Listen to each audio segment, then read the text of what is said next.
For USCFootball.com, I'm Keely Eure, who was Shotgun Spratling for instant analysis of USC's Thursday press conference.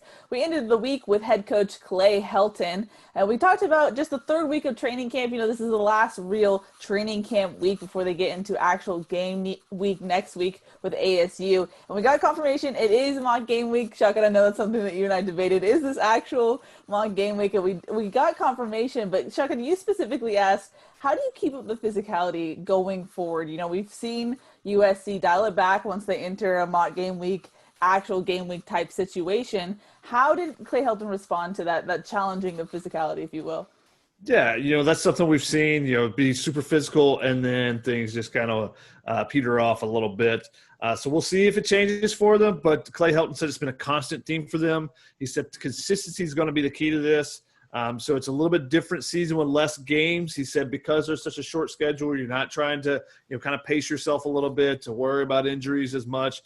And also, after being off for 6 months, they want to get out there and hit each other a little bit. So that's played into it. He said the biggest thing when watching games so far in college football was seeing the self-inflicted errors and the poor tackling. So he said when they came into camp, obviously they got to see this beforehand before they started their camp. So when they came into camp, they said, we don't want to beat ourselves with tackling issues. So, they've done a lot of tackling. They've done a lot of live scrimmage situations. I think the influence of Todd Orlando and the new defensive staff definitely plays into that.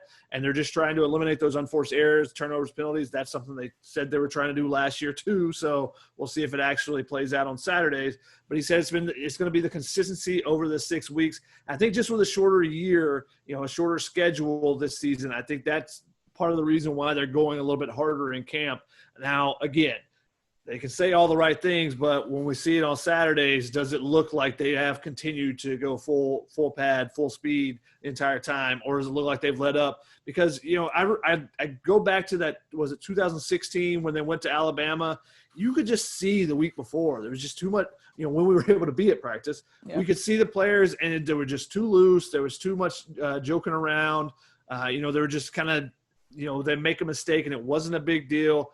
They need to be on their P's and Q's going into the start of this season. They can't start slow. There's not Western Michigan. There's not UNLV at the front of the schedule. This is Arizona State. It's your toughest game of the regular season schedule. So they need to be ready to go from the get-go, especially at 9 a.m. So they've had these padded practices and the competitiveness. Will that continue? That's what I was kind of trying to get from Clay Helton. He said it's going to be a constant theme throughout the season. We'll see, though, with the results that we get on Saturdays.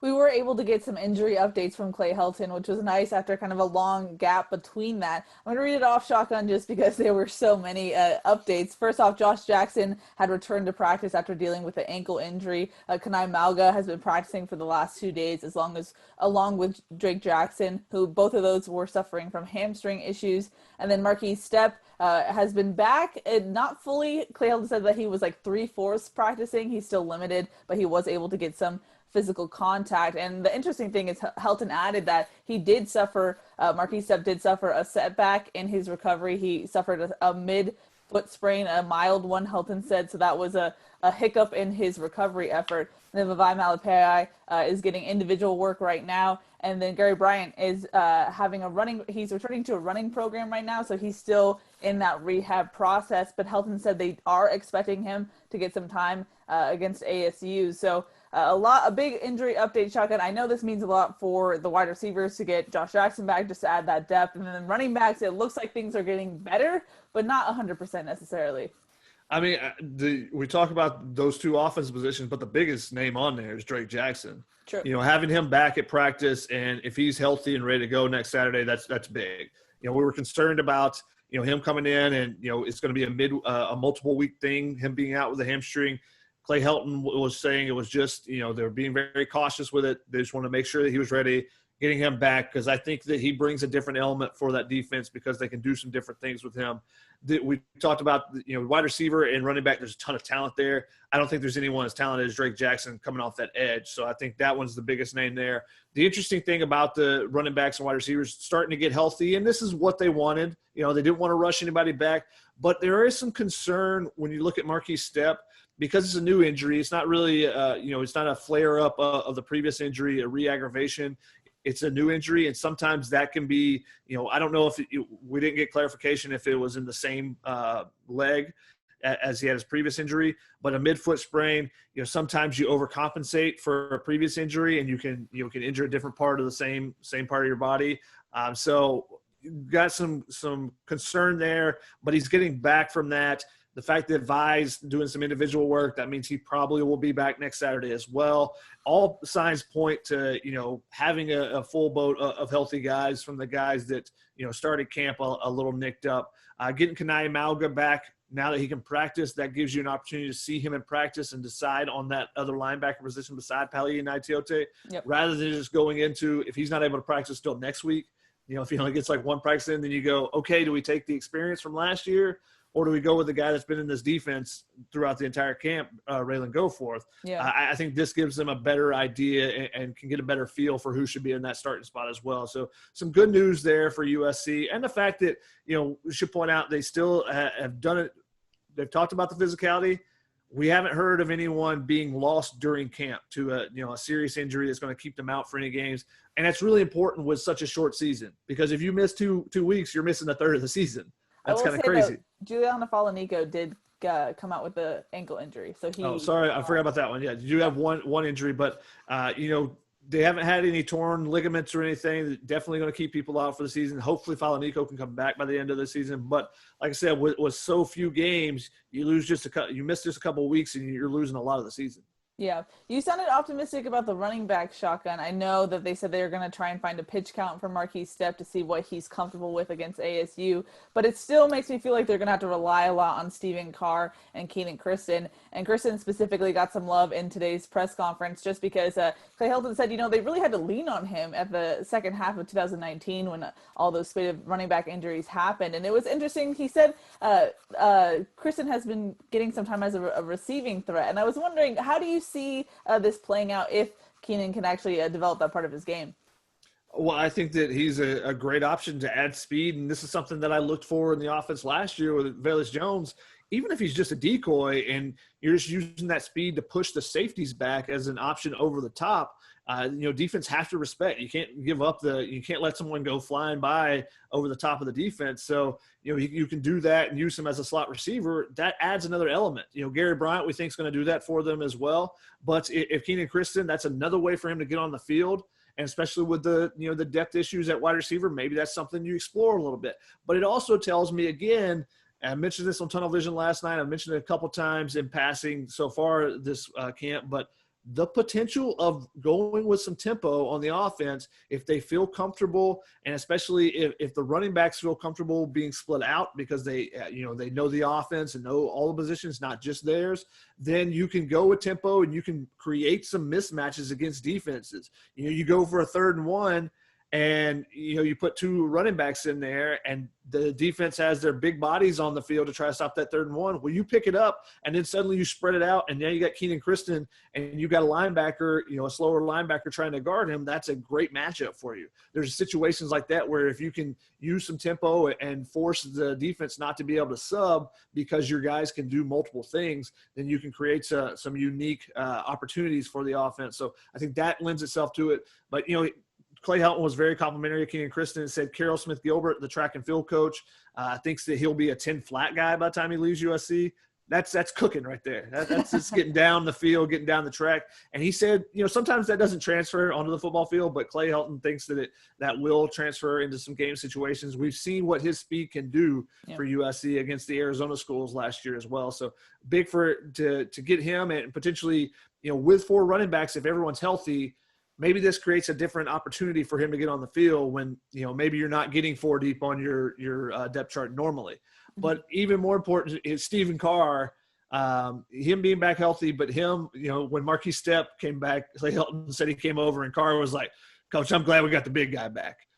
Because Marquise Stepp just adds a different element that the other guys don't do. And that's the same thing with Keenan Kristen, another element. I think that's what's unique about these 4 running backs is they're not really alike. They all provide something unique in their abilities. So if you can then create those mismatches, you can make some things happen with this offense. Clay Helton discussed how this season is just a unique experience for multiple reasons, but he talked more about just the eligibility situation that just teams across the country are dealing with, in the sense that you don't have to worry about red shirts, you don't have to do those game calculations, how many plays have guys had. You can just play whoever you want. It's kind of like a mulligan season in that sense. And to tie it into a bigger issue that you asked Clay Helton about is, USC's offensive linemen. USC could lose a lot of experience if players do choose to move on after this season. Do you have to then use some more young guys, young offensive linemen, just to get them experience? Because we've heard a lot about Cortland Ford, Jonah Monheim, Casey Collier. Is that because they are standing out that much, or are you just trying to get get them more experienced in this kind of mulligan season? What did he have to say about your question? Yeah, I think it's an opportunity for those young guys, but Clay Helton said that I kind of asked him, do you have to get them reps? Because you could lose 5 guys off that offensive line just with the potential of guys leaving early, even though they will have an extra year of eligibility. And he said that the perfect scenario, they've got 5 veterans and they have youth. The fall off isn't too great, but he said the group's getting opportunities regardless. He said they're getting these second team opportunities. They're not on scout team. They're getting live reps and stuff. But he kind of hinted towards, and I probably should have followed up even with a question of like, do you need to blow teams out and get some opportunities for these guys on the field? But he said, yeah, they need to have them on the field and getting some opportunities as well. They would love to do that, and blowouts would be a great way for that, in my opinion. So that's one thing that the USC would be very beneficial for their young players, is they could do that, because there's a couple positions, offensive line, but also you look at the safety depth. There's 2 guys that are older. Obviously, Polomau and Hufanga could come back next year, but they could leave for the NFL. So you need to get some young guys, some reps back there, and get them opportunities in case you take over. You don't have to worry about the red shirts. You don't have that. And Clay even called it, he's ever the optimist. He's always optimistic. He's always positive. We'll see this team in November. I'm excited to see this team in November. It's like, what did we just watch in the BYU game? I'm not excited to see this team in November after seeing that. But he's optimistic and positive at almost all times. But he said it's a really neat time for the team because it's like time stood still. They get to play. They get the opportunity to play for a championship, Pac-12 championship. They get to play with their teammates, play with their brothers, and no one loses any NCAA eligibility. So I think maybe you'll see some different rotations this year. That's something I'm curious to see with the charting of participation and whatnot, see how things are changed and develop the season. But especially with the schedule they have, blow some teams out and get those freshmen some opportunities. Let's go. Let's see a blowout every once in a while here. Yeah, that would be nice to cover for once. But as far as what's happening across the country, Wisconsin, Nebraska, Clay Helton said he used that as a teaching moment for the team, just to reiterate that you can't get comfortable with COVID-19 protocols. You relax for 1 second, and then it's a hiccup that maybe costs you the season or costs you a game. With this Pac-12 schedule, there's no margin for error, really. There's 7 weeks to play 7 games. And so he said you only got 1 shot. So I thought it was interesting how, they just reiterated that you can't have what is happening in Wisconsin happen in the Pac-12, or else it's kind of game over in that sense. Yeah, and we haven't even seen the full Pac-12, contingency plans or the rules on the COVID stuff. We've seen a little bit, but the Big Ten, you're out 21 days if you test positive. So if the Pac-12 decided to institute something like that and implement it, then you'd be out half the season. That's crazy. But he said he put up the article of the Nebraska-Wisconsin game and said, don't get too comfortable. You can't get stagnant.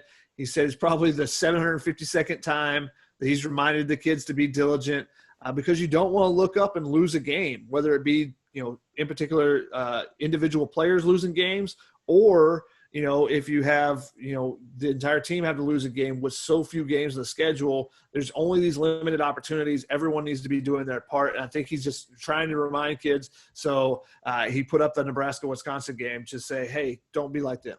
Mm-hmm. Now, looking ahead, it's interesting, Shotgun. We're moving into real game week going forward. USC, for their part, they're going to have another scrimmage on Saturday, but it sounds like it's going to be what we've seen on mock game week, where you're seeing more of the 2s and 3s. It won't be as intense or physical as they've advertised prior or previously. And so looking ahead, the schedule, Monday we'll hear from a lot of people. We'll hear from Clay Helton, Graham Harrell, Keenan Slovis, and Amon-Ra St. Brown. USC student athletes will get the day off on Tuesday for Election Day, so we won't have anything for you then. And then we'll get an update on Wednesday, and then we'll hear from Clay Helton on Thursday. So we're getting into game week mode, so stay tuned for that. ASU coming up pretty soon here, Shotgun. Yeah, definitely. And, we talked about how the young guys need to, make plays. That's one of the places there's still some position battles going on. That's on the defensive line. You got Marlon Tuipulotu there. You got Brandon Peely, but the rest of the group there's some question marks. There's been some rotation and, can some of those young guys get in there in that mix? And that's something that we're going to be watching to see, come on next Saturday as well. But it's coming up fast. It's so finally fast. Here. Even though we've been watching SEC football, it feels like for 2 months. We've been watching some terrible ACC football. We've been watching some bad Big 12 football. And then the Big 10 came back, and we watched terrible Big 10 reffing this past weekend. And we saw the Mountain West play some games. So everyone's playing except for the Pac-12, so it's going to be exciting to see them get back out there. But still a couple of question marks for USC that they have to answer during this fall camp. I would love to get to talk about the defensive line with the defensive line coach. But I don't think that's going to happen because I'm assuming we're going to get Todd Orlando next week for the defense, the defensive coordinator next week rather than the defensive line coach. Still have not talked to Vic Soto this fall camp, but we'll see. We'll see. We'll try to get him individually if we can't get him in a Zoom call with the rest of the media. So we'll do what we can to provide you guys as much information as possible and find out some tidbits about those position battles on the defensive line. Is it really instant analysis with Shotgun if we're not closing it out with a rant? Well done, Shotgun. No, but yeah, we hope to hear from some certain guys. And that's the problem with these Zooms is it's not as fluid as after practice where you can grab a certain players or coaches. So we're kind of in an information bubble right now. So it'll be nice to not only get out of the bubble, but see some real football and make some evaluations off of that pretty soon here. But that's going to wrap it up for USC's Thursday press conference. For Shotgun Spratling, I'm Keely Eure. For more, check out uscfootball.com.